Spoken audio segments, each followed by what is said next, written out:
The average hedge fund is down more than 3% this year, making for awkward cocktail conversations, managers being cornered, asked to explain how they lost money. Wall Street Journal reporter Rob Copeland is with me now. Rob, great to see you. So which hedge fund managers probably had the toughest black tie events? Because when investors pay 2 and 20, they want results.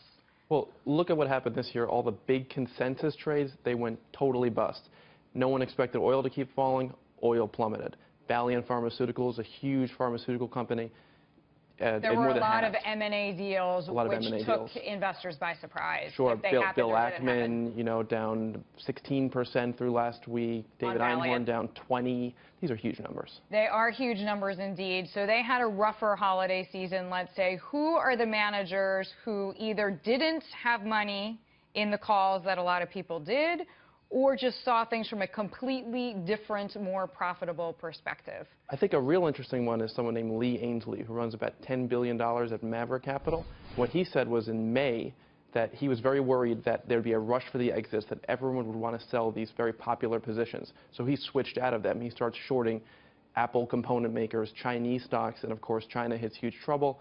He's up 16%. And to your point, I mean, he made a contrarian call, which in theory is what all of these hedge fund managers get paid to do. That is to say, think differently than anybody else, find these opportunities where if they talk about them, people say, you're crazy, but then they make money. I know there's a couple other ones. Ray Dalio, which is the biggest one, continues to just churn out cash. Sure, 6%. Look, the S&P is basically flat. That's a pretty excellent year.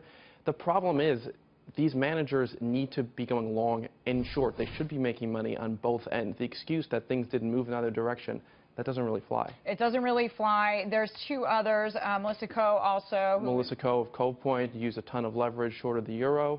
Then you have John Arbitage and Edgerton Capital in London, a very weird guy, a guy who doesn't leave the house that much on the weekends.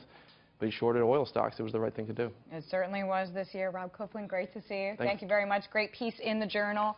Rob Copeland with me there.